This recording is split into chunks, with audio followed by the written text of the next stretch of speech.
wabarakatuh. Dan di sini saya Rizka. Saya akan menjelaskan mengenai materi perancangan program untuk masalah bisnis. Nantinya pada materi tersebut saya akan membahas beberapa pokok bahasan. Seperti yang pertama, teknik perancangan program berorientasi bisnis serta contoh kasus dan contoh penggunaan teknik perancangan file dan program. Mari kita lanjut ke materi ya teman-teman. Untuk yang pertama, teknik perancangan program berorientasi bisnis akan dijelaskan beberapa teknik perancangan program di dalam sebuah pemrograman terstruktur untuk mendukung proses pembangunan atau pengembangan sistem dalam bentuk spesifikasi file. Teknik perancangan program juga dalam bentuk spesifik program. Selain itu, di sini ada teknik perancangan file atau database. Adapun langkah-langkah di dalam perancangan file tersebut adalah sebagai berikut.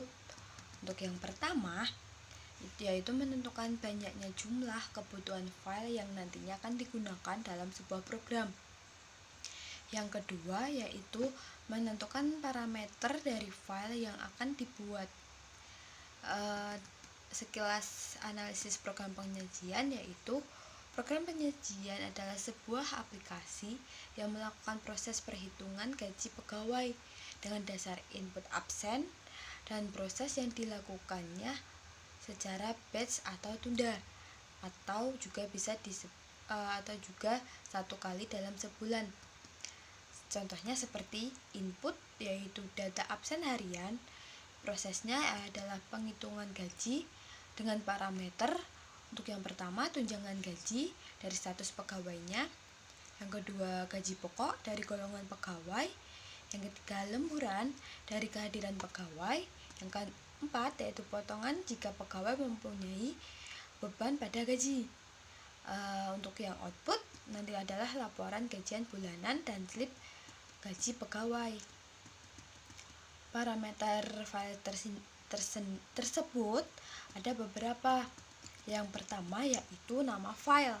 Nama file yaitu nama yang dibuat untuk menunjukkan nama file yang digunakan.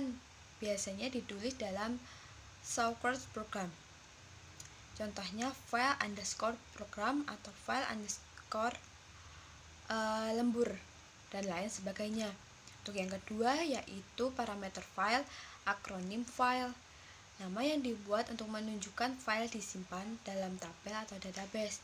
Dituliskan dengan extensionnya seperti pegawai.mdb atau lembur.dbf atau absen.myd. Untuk parameter file yang ketiga yaitu kode file. Nama yang dibuat pada saat file digambar dalam bentuk diagram atau normalisasi. Contohnya seperti tabel pegawai.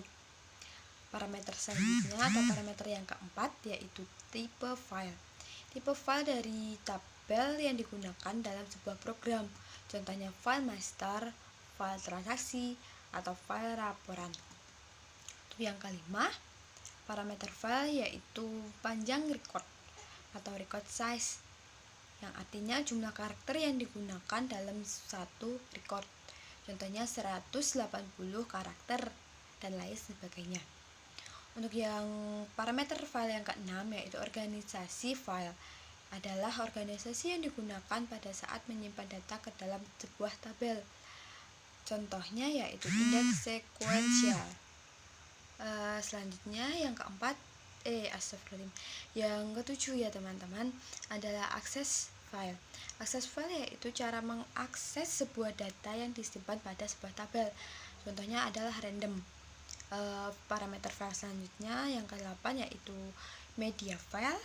Media yang digunakan untuk menyimpan sebuah file atau tabel seperti hard disk. Yang ke-9 yaitu file key adalah kunci file yang dipakai dalam sebuah program pada saat program mengakses database. Contohnya seperti NIP atau nomor induk pegawai. Yang ke-10 yaitu software. Software yang digunakan untuk membuat sebuah tabel seperti Microsoft Access 2007 atau MySQL. Untuk yang kedua yaitu teknik perancangan program dalam sebuah masalah bisnis. Menentukan banyaknya jumlah kebutuhan program yang nantinya akan dibuat dan menentukan parameter dari program yang akan dibuat. Selanjutnya yaitu nama parameter meliputi beberapa, yaitu ada nama program, nama yang menunjukkan sebuah identitas program seperti program hitungan gaji. Yang kedua ada akronim program, yaitu yang digunakan untuk menyimpan shortcut program seperti hit gaji underscore FBP. Yang ketiga yaitu kode program yang dibuat pada file yang digambarkan dalam bentuk diagram atau hypo. Contohnya GJ01. Yang keempat adalah fungsi program yang menjelaskan tentang fungsi atau kegunaan sebuah program yang dibuat. Contohnya untuk program gaji, maka fungsinya yang dituliskan program untuk penghitungan gaji karyawan. Yang kelima adalah bahasa pemrograman. Untuk menentukan bahasa yang digunakan pada saat pembuatan shortcut program biasanya berhubungan dengan poin B atau poin akronim program. Untuk menyatakan extension file seperti Visual Basic 6.0. Yang keenam yaitu program flowchart adalah menggambarkan logika atau proses program dalam sebuah flowchart. Yang ketujuh adalah proses pemrograman yang menjelaskan secara rinci mengenai isi dan proses program termasuk penjelasan dari command button apabila dijalankan. Sekian materi dari saya. Bila ada salah kata saya mohon maaf. Wassalamualaikum warahmatullahi wabarakatuh. Sampai jumpa.